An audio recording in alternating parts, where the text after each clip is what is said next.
Hey y'all, welcome to the channel. Thanks for stopping by. Today we went on a little adventure. We're gonna brought y'all along over here to Triple R Sharpening, blade sharpening, or Never a Dull Moment with Mr. Robert and Howard. Y'all can see them on their YouTube channel. Check them out. But what we're gonna do today is go through all the steps and processes that they do. Hey, Mr. Howard. I said Mr. Howard. Look, that's Robert. But anyways, all the processes that they take to sharpen blades to top quality stuff.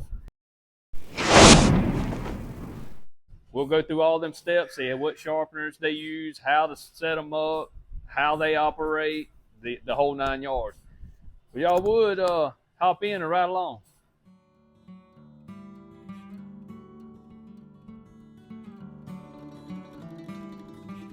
The importance of keeping your blade clean and how that affects the rusting and the life of that blade.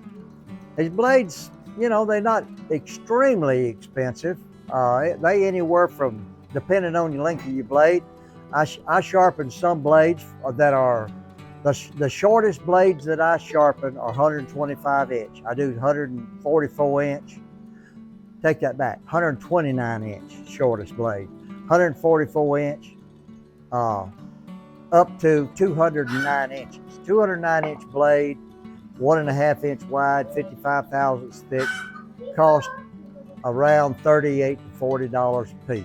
And I did check on my blades the other day. They're $19 and some change a piece. So, I mean, that's not too extremely bad. Yeah, that's right.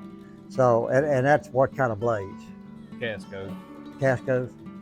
So you get them up there from Dallas at Southeastern Metals. So take your blades off your machine, clean them, roll them up, put them in a place, or store them in a place where they don't get rained on, or don't just throw them out in the dirt, out in the grass, or down on the ground under your sawmill. Try to take care of your blade. It's cost effective to do that. Save you money, and it's easier on a guy like me who y'all see that lightning strike? Who sharpens blades. I mean, I clean them the best I can, and we get them done. But take care of your blades. It'll benefit you in the long run. Your blades will last longer. Hey y'all, this is the first step of what they do at the blade sharpening, is cleaning your blades. And Mr. Robert's going to explain how he cleans these blades. Well, when we get blades in, they have a lot of rust on them. Most of them have surface rust on them. We get some blades in there that are really bad. When we get bad blades in, we have a solution that we put them in for 6 or 7 hours and we clean. But when they just got surface rust like this, we just run them through this wire brush and this trough. And this is a homemade rig. Yeah, it's a homemade. And it works.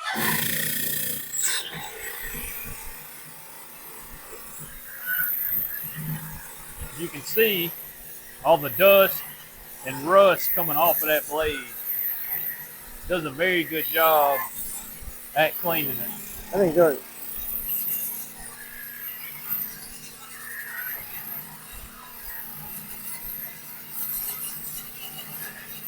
And y'all can see how it is going in, how rusty that blade is.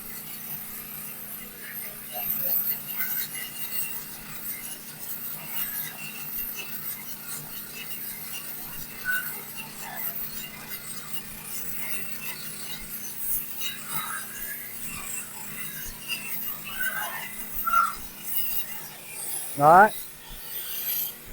right, that side's done. Now we're going to invert the blade and do I already done the other side.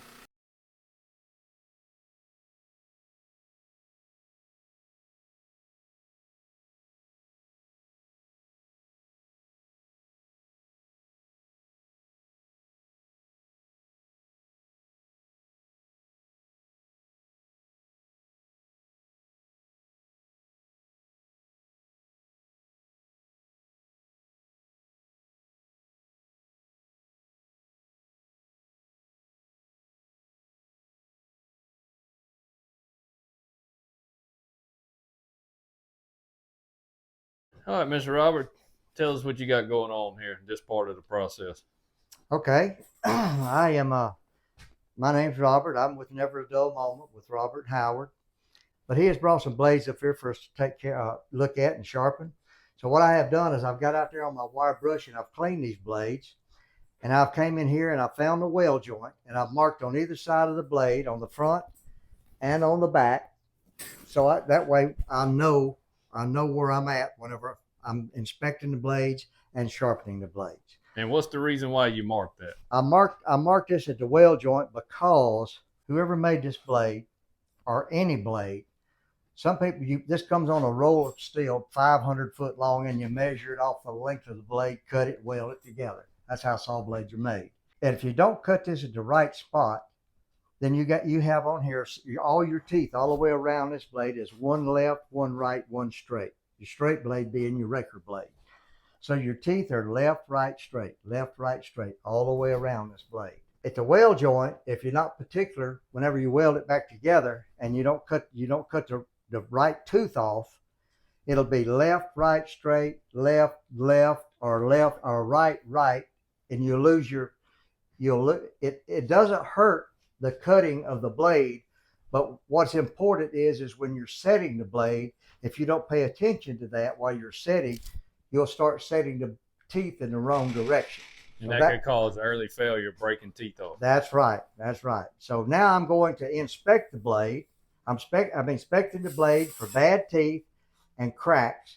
And if sometimes when you hit something hard in a log or a piece of steel or a hard knot or something, a rock or something, it might knock a tooth off. So I am feeling all these teeth, looking at them, looking for cracks before I put it over here on the setter.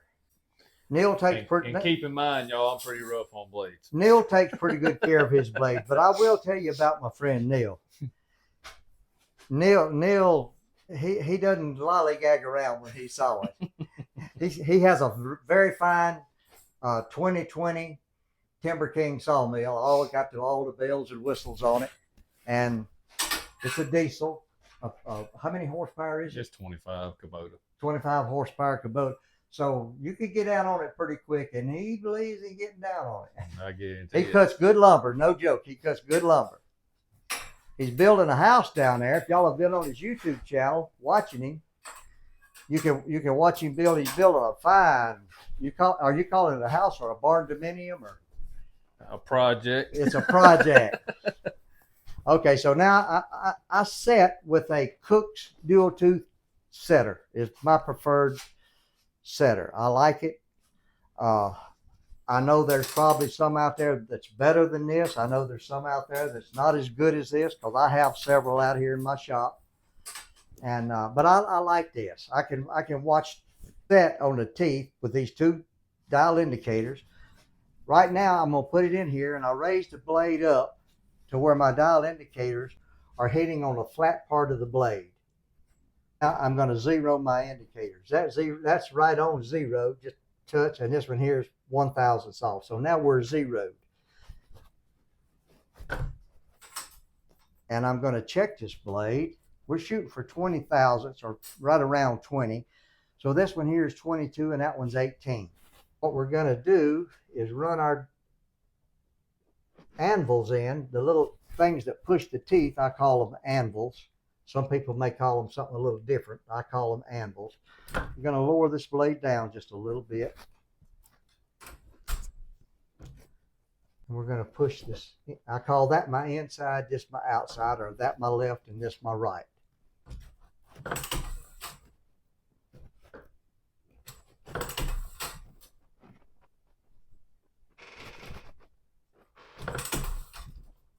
So since the left or the right side, I mean my right side or my outboard side is at 22, you can see it right here on this dial indicator, we're going to bring the inside up to 22 to make these even. So we're right about 20 and a half right there. So we're going to tweak that just a little bit. And we're right there at 22 and 22 on both of these dial indicators. So that's what we're going to shoot for. We're going to torque these down, and then we're going to go. All right, that's one. From right here, when I set 6 times, that'll put this tooth right here. From right here to right here is 5 inboard teeth. From here, that's 1, 2, 3, 4, 5. So I usually go to 6. So that's 1, 2, 3, 4, 5, 6, and we're falling right on the money. So I take this white out. I'm gonna do my little secretarial work here. We're gonna take this white out and we're gonna count to the 6th one and we'll put a mark here. Now when I get all the way around this blade and I get back to that mark, I'll know I have been all the way around this blade. Be finished. And they're consistent. Right on the money.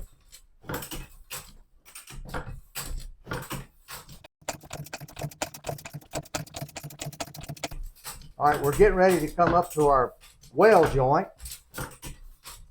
Our next set will be at our well joint. And it's falling right into sequence. So we don't have a problem there. So we can just go right on by it. Had there been a problem, seems to be them Southeast Metal and Casco blades are pretty. Robert at Southeastern Metals, the man that owns the business, he does a good job with his saw blades. His saw blades are good blades. He's a good person to do business with. He's nice to deal with. He'll talk with you, and his blades are reasonably priced, and they are, well, there's a man right there that uses these blades. He can tell you how they cut. They cut wonderful. A good factor too, because for a while there, he ran a deal on selling these blades at $1 a foot, but I don't think he does that. That was a promotional deal that he did for about a year. And this blade, what's 176 inches? 176 or 178? 176 and a half or something like that. Something like that. And about what was one of these blades run you? $18, I think is what it was. $18, and that's a pretty good price on a blade this big. I'm pretty sure that's what it was. It's been a while. They Mr. Robert does such a good job sharpening them and try to keep track of your blades while you're cutting and don't do no kind of crazy pressure on them. They last a while. I think this may be the 3rd or 4th sharpening on them. And I don't see a problem getting 1 or 2 more sharpenings after this one. You gentlemen out there sawing lumber, and some of you have been doing it. I know a lot longer than I have. I got my first sawmill in 1996, and so I've been sawing lumber and setting saw blades since then. At the present time, I don't saw anymore, but I've just had this blade sharpening business, and I like to help my customers. I like to set and sharpen saw blades. And trust me, there are many, many kinds of saw blades out there. I've got a little business going here. It's nothing great, but you know, I'm 74 years old. I don't need anything great. I just do this to get out of the house. My house is right about 100 yards up the hill there, so this is what I like to do. But take care of your saw blades. I don't know what you lubricate with, but me, the only thing I ever lubricated with was diesel fuel. Diesel fuel down South Mississippi, down here where we are, we cut mostly pine. Pine, certain times of the year, is full of sap, and it will gum your blades up, especially on the inside, and that will cause if you don't keep that off of there, that will cause your blades to build up pressure on your wheels and prematurely destroy your blades. So I ran diesel fuel, kept it cleaned off good. It puts a lubricant on your blades. They don't rust as bad. But when you take your blades off your sawmill, make sure they clean and put them in a place where they don't get rained on, or just throw them out there in the grass or something. Take care of your blades and they'll last you a lot longer and you'll get good service out of them. Now we're moving on to the very next process. Hey, Howard. Setting up this. Howard. What is it? BMS250. BMS250. We over here with Howard at the BM250 by Woodmizer Sharpener. BMS. Yeah, there you go. We're about to sharpen Neil's blade. The very next step after setting. This is the whole setup process of this sharpener. I get it kind of where I want it, and I'll turn my oil on. I get it past that weld joint, because the weld joint's always a little off. As you can see, what he's adjusting here is this knob right here, which pushes that rod either way, and then moves the blade to or from the cutting wheel. The push pawl advances the teeth forward as it goes along through the sharpening wheel. And as you can see, it's getting the entire profile. That looks beautiful. A couple of them like me. We'll go around it twice for sure. And I tell you what, since he's went to this this particular sharpener that uses oil, this thing gets these teeth way sharper, and they last much longer than, what was the other one? The cat claw y'all had? Cook's cat claw. The cat claw did a good job, but with this lubricant, the lubricant, what it does, it don't let the tip of your blade get hot and take some of the hardness out of it. So they stay sharp for a whole lot longer, and they do cut very well. I'm very pleased with the work that they do. I'm gonna shut it down, keep the oil from getting everywhere. Yeah, that's the only downfall of this thing, is it's kind of oily. It gets a little messy sometimes. And that oil, It puts a spray in the air, right? And there are ways you can fix that. They make Vents.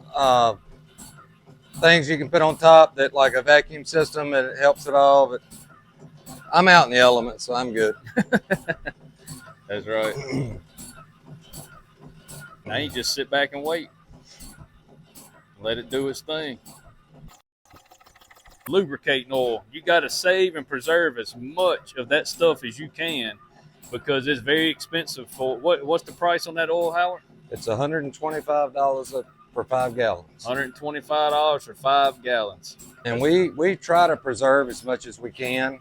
The oil that we use, you would be surprised at the grit that's left over when you sharpen 30 to 40 blades. I mean, it's a bunch. 30 to 100 blades, it builds up. We clean our magnets out that collect the dust before it gets into our pump. We clean them out pretty regular. We put it in a 5 gallon bucket. And then I usually run both machines at the same time. I'm producing 30, 40 blades a day on average. And that's with the machines not running at full capacity. Right. And you use oil. There is some excess oil, and I have to add oil to it, especially in the wintertime when it's cold, because the machine does not want to, the oil tightens up when it's very cold. It doesn't want to circulate through the pump. So you have to add a little oil, let the machines dry run for about 10 minutes. Right. Let the oil start flowing. And what was that you just put on there? That's a magnet. That magnet, when it gets around here to a sensor inside my machine, it'll automatically shut down. Keep me from having to stand over it, basically. Yeah. Good thing to have. That oil in there, being as expensive it is, it does several things. It not only lubricates the whole mechanism inside the operating mechanism, so to speak, inside of that sharpener. It keeps your tip of your blades from getting hot. Number two. Number three, it leaves a film on your blades, so it keeps surface rust off of them. And if you don't use them right away, or if you got to use them 2 months from now, as long as you keep them dry, it's got oil on them. Just keep them out of the rain, keep them out of the elements, and they'll be fine. That oil does prevent them from rusting as much as if it didn't have it on there. Gonna get around here to watch that magnet go in there and see how that machine, here it comes around the corner. Yeah, what it does, when it gets right here, there's a sensor right there. When that magnet hits that sensor, the machine shuts down.